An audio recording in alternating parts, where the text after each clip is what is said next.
अस्सलाम वालेकुम जी, मैं तुहाडा मेज़बान डॉक्टर इफ्तिखार। जिस तरह तुसीं जानते हो एनीमल पॉइंट RF वाले तो हर रोज़ मैं नवे तो नवा जानवर लियावन की कोशिश करना ते तुसीं मेरे चैनल नूं सबसक्राइब करो। बैल आइकॉन का बटन तुसीं बिल्कुल नहीं भुल्लना, वो करते रहो क्योंकि मेरी भी उहदे नाल हौसला अफजाई होंदी रहे। अज किहड़ा जानवर लैके आंदा है, ये गां है साहीवाल दे विच फ्रीजन दे विच क्रॉस। इस गां की मैं वीडियो एक पहले भी पा चुकिया, कई मेरे भाइयों ने देखी होनी, कईयों पता लग जाए, कईयों बाज़ नहीं भी लगता। इस गां उदों तकरीबन 7-8 दिन लगी सी ते उस टाइम मैं इहदी वीडियो पाई सी ते उस टाइम से ये सूवन वाली, लेकिन हुण ये सूई खड़ी है। मैंने भाई होरें ने दस्सिया भी गां अपनी सू पई है। इहदे पिछे की वच्छी पिछे इहदे वच्छी है, साहीवाल दी इहने वच्छी दित्ती। किस तरह इन्होंने सूवन तो पहले आपां नूं दस्सिया सी, बिल्कुल उसी तरह ही है, क्योंकि ये अज सुबह ही सूई है। फिर इन्हें दुध अज दूसरी चवाई इहदी हुण होई है। दुध तो फिर इन्हें 5 किलो सुबह दिता इन्हों के दस्सण के मुताबिक, तो 4 किलो इन्हें हुण देवे दी, लेकिन अजे तक चोई नहीं है। ये आंदे ने 2-4 दिनों ताईं ये साडी गां 12 तो 15 लीटर दुध देवे दी। थान तुसीं देख लो माशाअल्लाह इक्को जे ने। यह इहदा पिछे बच्चा है, साहीवाल दी बच्ची है कि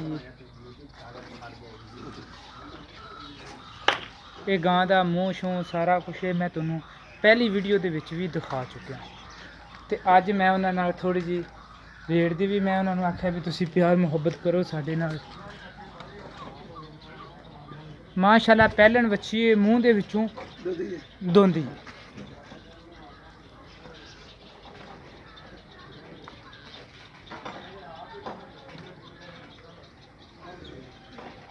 आप हुण भाई आसफ तो सारियां गल्लां पुछने इस गां दे बारे। अच्छा आसफ, अस्सलाम वालेकुम भाई आसफ, ये गां तुसीं सुबह चोई है, थन दे विच किसे च कोई छिड्डी कोई खून या किसे किसी दा बिल्कुल ठीक है। थोड़ी जिम्मेदारी जिम्मेदारी आज सुबह कितना बड़ा चोया?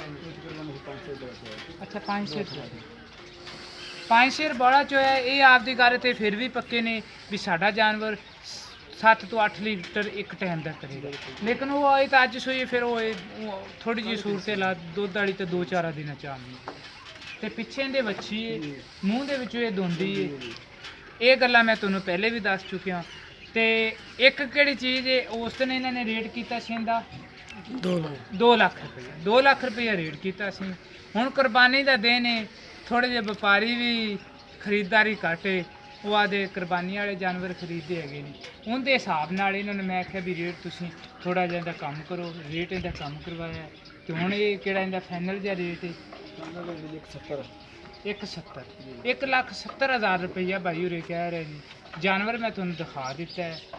तो 0346 87 87 250 इहदे ते WhatsApp भी चलती, ईमो भी चलती, तुसीं साडे नाल राबता कर सकते जी। पाकिस्तान जिंदाबाद।